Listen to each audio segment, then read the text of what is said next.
अस्सलाम वालेकुम नाज़रीन, मैं हूं आपकी होस्ट किरण राजपूत। सबसे पहले तो जिन प्यारे दोस्तों ने हमारा चैनल सब्सक्राइब नहीं किया तो जल्दी से लाइक शेयर सब्सक्राइब करें, कमेंट देना बिल्कुल नहीं भूलेगा। आपके फीडबैक का भी हमें शिद्दत से इंतजार रहेगा। अलीगढ़ मुस्लिम यूनिवर्सिटी ओल्ड बॉयज़ एसोसिएशन अम्बुबा आखिरकार काबिज इंतज़ामिया के चुंगल से हुई आज़ाद। हुकूमत सिंध का एक बेहतरीन और अहसन इकदाम, जाते जाते अम्बुबा में एडमिनिस्ट्रेटर की तैनाती कर दी गई, जिसकी वजह अम्बुबा में होने वाली मेगा करप्शन, जाली मेंबरशिप के घोटाले, सर सैयद टावर के नाम पर करोड़ों रुपए की करप्शन, सिंध हाई कोर्ट की जानिब से नामजद नाजिर की रिपोर्ट जिसमें साबका इंतज़ामिया के होशरुबा कारनामे सर फहरिस्त हैं। इसके साथ पाकिस्तान के माया नाज डॉक्टर अताउर रहमान साहब के खदशात और पिछले कई अदवार से अम्बुबा में इलेक्शन का ना होना जो सबसे बड़ी तबाही की वजह है और करप्शन की भी। इन तमाम मामलात को मद्देनज़र रखते हुए ही हुकूमत सिंध ने एडमिनिस्ट्रेटर मुश्ताक मेमन साहब की तैनाती का नोटिफिकेशन 8 अगस्त को जारी कर दिया था। बरोज़ जुम्मा बतारीख 11 अगस्त को एडमिनिस्ट्रेटर मुश्ताक मेमन साहब आर्टरी मैदान थाने के SHO पवन कुमार के साथ अम्बुबा के ऑफिस चार्ज लेने गए तो ऑफिस में मौजूद स्टाफ ने बताया कि अम्बुबा के general secretary Arshad Khan seat पर मौजूद नहीं हैं, इस वजह से एडमिनिस्ट्रेटर को चार्ज नहीं दिया जा सकता। लिहाजा इन्होंने SHO पवन कुमार साहब के सामने एडमिनिस्ट्रेटर मुश्ताक मेमन साहब को अंडरटेकिंग दी, इस यकीन दहानी के साथ तारीख 12 अगस्त को दिन 12 बजे चार्ज दे दिया जाएगा। इस तसल्ली के बाद एडमिनिस्ट्रेटर मुश्ताक मेमन और SHO पवन कुमार वापस चले गए। नाजरीन, अब असल कहानी यहाँ से शुरू होती है। अम्बुबा के ऑफिस से जैसे ही एडमिनिस्ट्रेटर और SHO बाहर निकले, कुछ देर बाद ही अम्बुबा की इंतज़ामिया ने हमेशा की तरह अपनी चालाकी और होशियारी दिखाते हुए ज़रूरी सामान लपेटा और ऑफिस के तमाम दरवाज़ों पर अपने ताले लगाकर भाग गए, क्योंकि इन्हें पूरी तरह से यकीन हो चुका था कि अब राह फरार का कोई रास्ता नहीं बचा जो इन्हें बेनकाब होने से बचा सकता है। नाज़रीन, अल्लाह के यहाँ देर ज़रूर है पर अंधेर बिल्कुल नहीं है। वक्त लगता है सच को मंजर पर आने में, लेकिन सच फिर सच है, बंद आँखों से भी नज़र आएगा। बहरहाल अम्बुबा की साबका इंतज़ामिया के सैकड़ों झूठ और फ्रॉड की तरह ये बात भी बिल्कुल झूठी निकली कि बरोज़ हफ्ता 12 अगस्त को दिन 12 बजे एडमिनिस्ट्रेटर मुश्ताक मेमन साहब को अम्बुबा का चार्ज दे दिया जाएगा।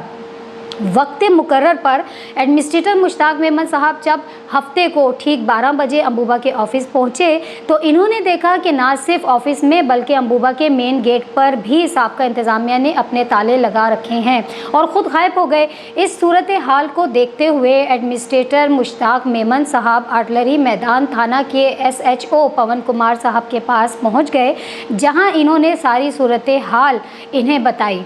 टाइम तेज़ी से गुजर रहा था और अम्बुबा के जालसाज साबका इंतज़ामिया का कुछ पता नहीं कि वो वक्त पर पहुँचेगी भी या नहीं।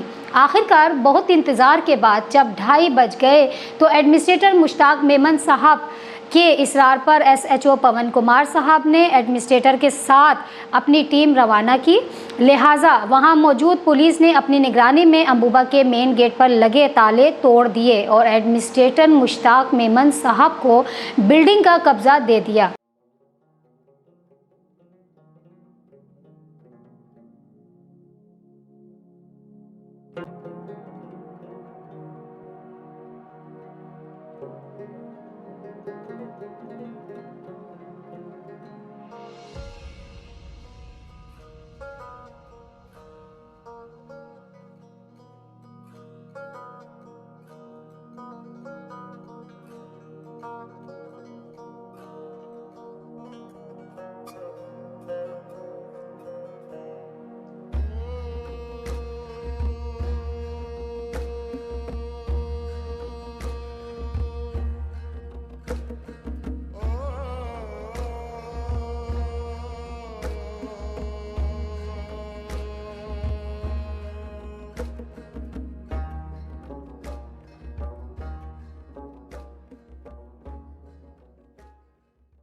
जबकि एडमिनिस्ट्रेटर मुश्ताक मेमन साहब ने कानून का एहतराम करते हुए ऑफिस में लगे तालों को तोड़ने से मना करते हुए कहा कि हम अम्बुबा की साबका इंतज़ामिया को एक और मौका देते हैं कि वो मंगल तक खुद ताले खोल दें, वरना कानून अपना रास्ता खुद लेगा।